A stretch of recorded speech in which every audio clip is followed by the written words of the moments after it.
E se o cara que cantava liberdade tivesse por dentro uma prisão que ninguém via? E se a energia que parecia inesgotável no palco fosse, na vida real, uma corda esticada no limite, vibrando até arrebentar? 6 de março de 2013. São Paulo acorda com uma notícia que parece erro de legenda. Alexandre Magno Abrão, o Chorão, foi encontrado morto no próprio apartamento aos 42 anos. E enquanto o país tenta entender o como, a pergunta que fica martelando é outra. Quando foi que a gente começou a confundir intensidade com invencibilidade? Agora volta. Volta para antes do mito, antes do microfone, antes do Charlie Brown Jr. virar parte da adolescência de milhões. Volta para um menino que ainda não era chorão e que nem sabia que um apelido nascido numa tarde de skate ia virar destino. Alexandre Magno Abrão nasceu em São Paulo, mas foi no litoral que ele se reconheceu. Ainda jovem, ele adotou Santos como a própria casa e foi ali que, anos depois, fundaria a banda que mudaria o rock nacional. A infância e a adolescência dele carregaram uma rachadura importante. A separação dos pais aconteceu quando ele tinha 11 anos. Quem cresce com uma casa dividida aprende cedo uma coisa cruel. Às vezes, o mundo muda sem pedir permissão, e você só tem que aguentar. Em algum ponto desse caminho, a escola deixou de ser prioridade. Ele largou os estudos ainda na 7ª série. Não é um dado biográfico frio, é um corte real na vida de alguém que dali para frente vai aprender na rua, no asfalto, na praia e no corre. E aí entra o skate, não como hobby, mas como identidade. Chorão batia ponto na Praça Palmares, no bairro Aparecida, em Santos, encontrando os amigos para treinar e viver aquele ritual diário de pista, quedas e recomeços. O skate vira idioma, vira tema, vira referência, vira música. E vira a lente pela qual ele enxerga a cidade e a própria juventude. O apelido nasce desse mesmo cenário. Na adolescência, quando ele ainda não sabia andar direito e ficava só olhando a galera, um amigo teria dito para ele não chorar. E o Chorão pegou. É quase simbólico, um nome que parece brincadeira, mas que já carrega o aviso de que ali existia emoção demais para caber quieta. Santos também entra como personagem. O litoral aparece em letras, imagens e atitudes. A praia, o escritório na praia, o futebol, o jeito caiçara de existir. E esse detalhe é importante porque mais tarde, quando ele estiver famoso, não vai parecer que ele saiu do lugar. Vai parecer que ele puxou o lugar inteiro junto.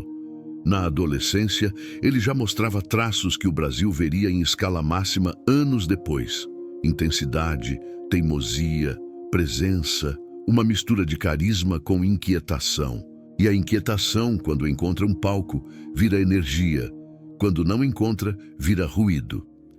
Em 1992, em Santos, ele funda a banda que viraria Charlie Brown Jr. É aqui que a história vira movimento. Não é só um grupo musical, é uma estética, um jeito de falar, uma forma de misturar rock, rap e rua sem pedir licença. A estreia em disco vem em 1997. Com transpiração contínua prolongada. O álbum não só apresenta a banda, ele já chega com força de hit, trazendo músicas que marcariam época, como Proibida Pra Mim, Tudo Que Ela Gosta de Escutar e O Couro Vai Comer. E tem um número que ajuda a medir o tamanho do estouro. O disco conquistou platina com mais de 250 mil cópias vendidas. A partir daí, a vida muda de ritmo. Porque quando um primeiro álbum vira fenômeno, não existe mais voltar ao normal. O normal já virou outra coisa. Com o tempo, o Charlie Brown Jr. não vira apenas banda famosa, vira máquina de turnê, de clipe, de show, de discussão pública. Em 15 anos de carreira, a banda lançaria 9 álbuns de estúdio, além de discos ao vivo, coletâneas e DVDs, somando cerca de 5 milhões de cópias vendidas. Chorão não era só o vocalista, ele era o letrista e também quem puxava o direcionamento artístico e executivo do grupo. Isso ajuda a entender porque tudo parecia passar pelo humor dele e porque, quando ele caía, o mundo da banda sentia o impacto direto. Em 2005, vem uma consagração de indústria. Tamo aí na atividade. Ganha o Grammy Latino de melhor álbum de rock brasileiro. E em 2010, a história se repete com Camisa 10 joga bola até na chuva, consolidando a banda numa prateleira que pouca gente alcança 2 vezes. Por trás do sucesso musical, ele também se espalha em outros projetos. Foi roteirista do filme O Magnata, 2007. E fora da música, ele se envolve como empresário em marcas ligadas ao skate, como a DOTC, fundada por ele em 2009. Só que a ascensão não vem limpa. A mesma intensidade que faz um artista parecer gigante também cria atrito, conflito, excesso. E Chorão vira um personagem frequente de polêmicas, não como estratégia, mas como consequência do jeito que ele existia no mundo. Um exemplo claro. Em 2004, ele agrediu Marcelo Camelo, do Los Hermanos, no aeroporto de Fortaleza. Foi detido e depois condenado a indenizar Camelo por danos morais. Não é detalhe de fofoca. É sinal de uma trajetória em que o limite muitas vezes era ultrapassado em público. Mesmo assim, a banda seguia. Em 2012, por exemplo, o Charlie Brown Jr. lança Música Popular Caiçara, um álbum ao vivo que marca retorno de integrantes e tem produção de Liminha. Os shows tiveram participações como Falcão, o Rapa, Zé Cabaleiro e Marcelo Nova, e Céu Azul aparece como a única faixa gravada em estúdio.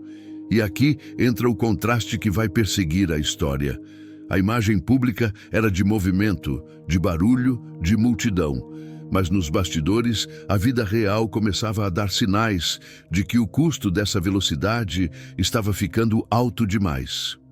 Durante anos, a figura mais associada à vida amorosa de Chorão foi a estilista Graziella Gonçalves. Segundo relatos publicados, o relacionamento durou quase 20 anos e os dois se casaram em 2003. Existe um símbolo forte nessa história.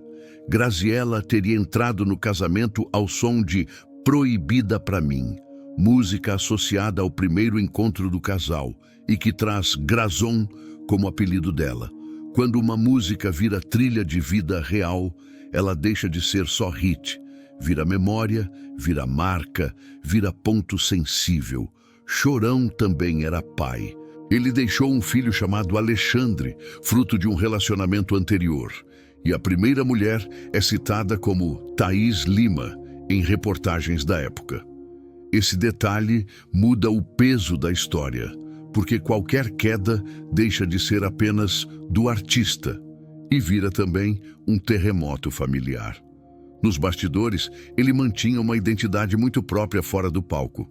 O skate seguia como paixão central. Ele chegou a criar e manter um espaço dedicado ao esporte em Santos, o Chorão Skate Park, citado como existente desde 2006. E havia também o Chorão Cidade. A ligação com Santos não era discurso, era prática. Ele era torcedor do Santos Futebol Clube e participou de ações ligadas ao clube, incluindo momentos em que a banda se aproximou da Vila Belmiro em eventos públicos. Só que vida pessoal, às vezes, não consegue competir com o que corrói por dentro. E quando o desgaste começa, ele não aparece num post bonito, ele aparece no comportamento, nas relações, na rotina, nos pequenos desmoronamentos. No fim de 2012, a vida dele estava num ponto delicado. Reportagens da época registram que Chorão havia se separado de Graziella em meados de novembro de 2012, embora o divórcio não estivesse oficializado. Separação, para alguém intenso, pode virar combustível ou pode virar abismo. A investigação e os depoimentos colhidos depois da morte apontam para um contexto de uso de entorpecentes, mencionado inclusive por pessoas próximas. Em reportagem do G1, consta que depoimentos da ex-mulher e de integrantes da banda confirmaram que ele fazia uso de drogas. Há também um componente emocional relatado na cobertura. Ele estaria deprimido com a separação, o que teria aumentado o consumo.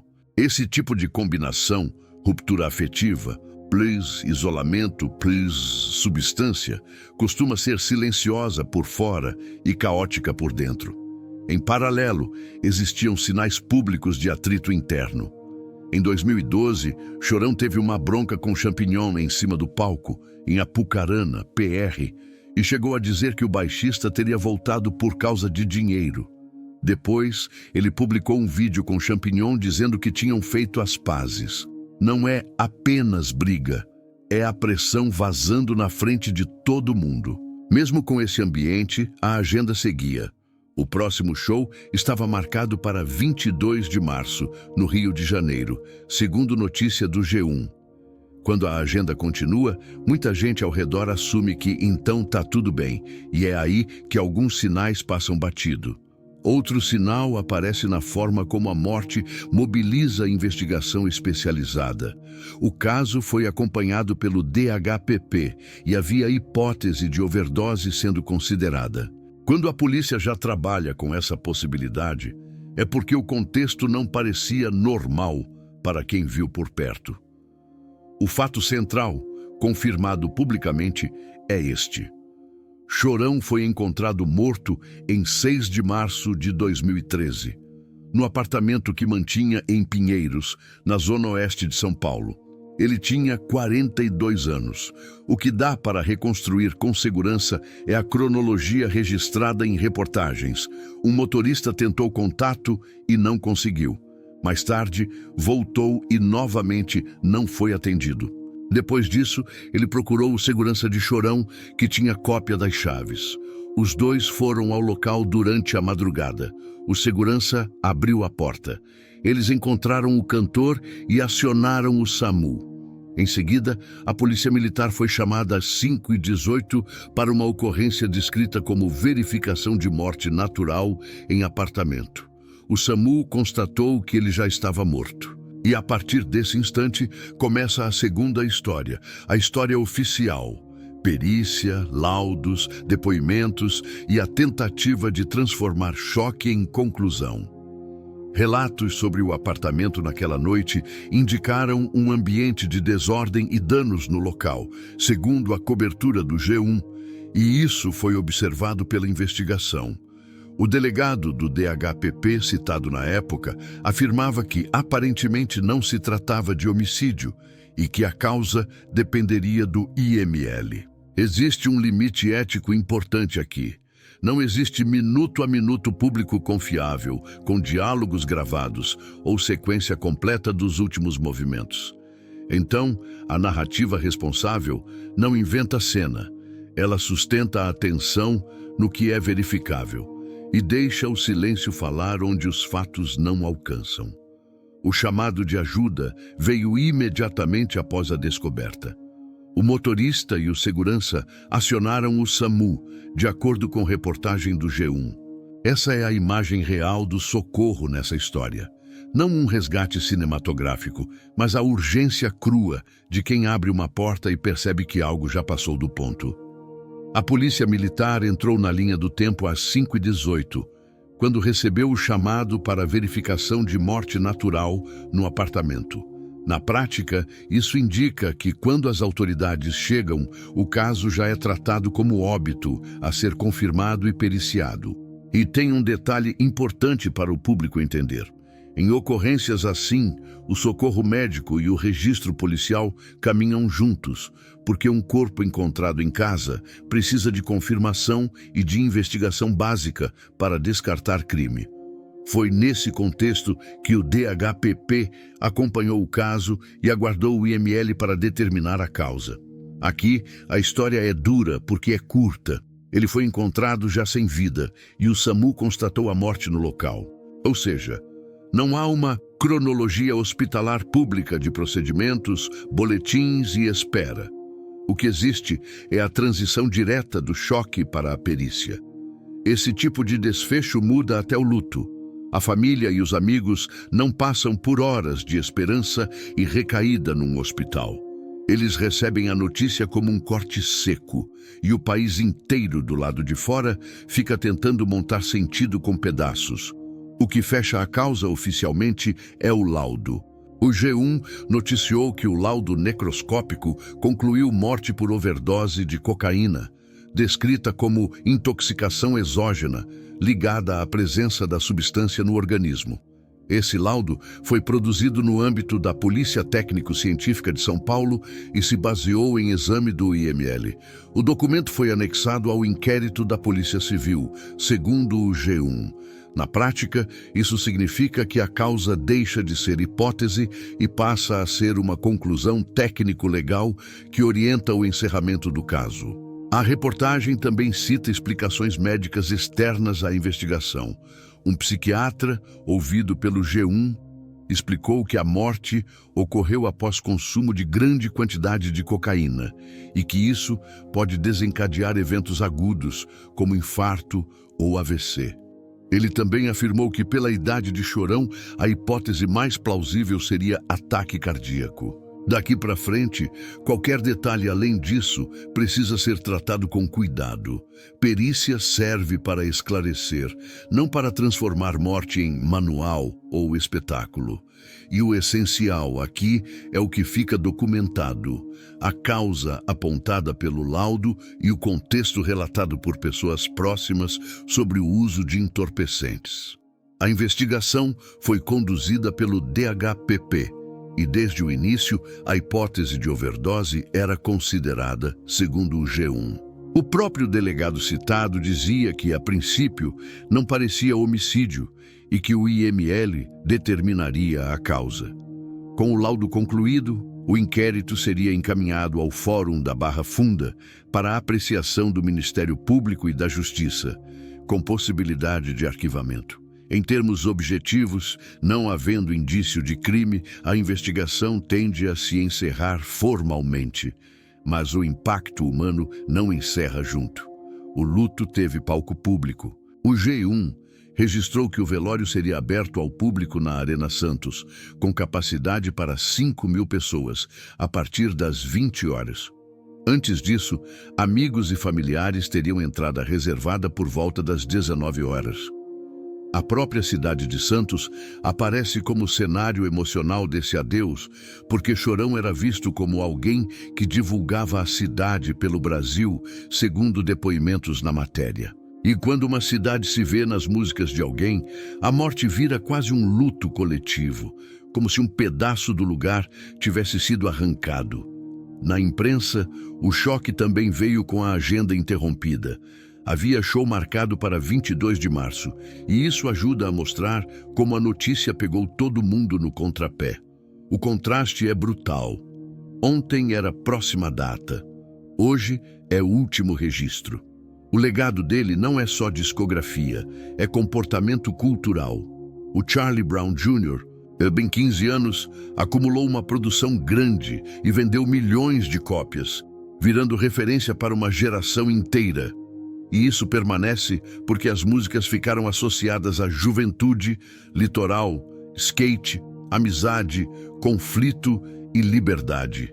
Temas que não envelhecem fácil. Chorão também deixou marcas concretas fora da música, como o Chorão Skate Park em Santos, mencionado como parte do seu lado empreendedor e ligado ao skate. É o tipo de legado que não fica só em streaming. Fica em espaço físico, em pista, em gente que aprendeu a cair e levantar ali.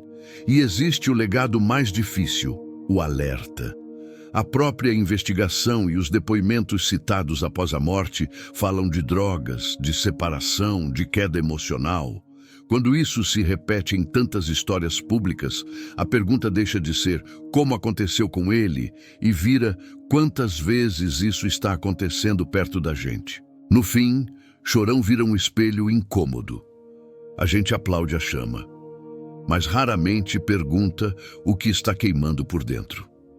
E talvez a maior tragédia não seja só a morte aos 42, mas a ideia de que alguém precisa chegar ao limite para o mundo, admitir que ele também era frágil.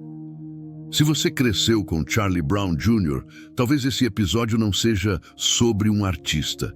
É sobre a linha fina entre viver com intensidade e sobreviver à própria intensidade.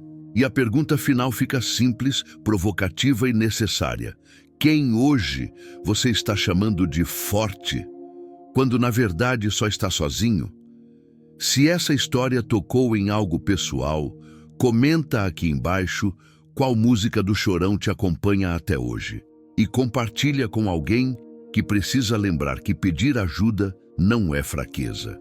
E se você estiver no Brasil e estiver lutando com sofrimento emocional ou uso de substâncias, o CVV atende 24 horas pelo 188.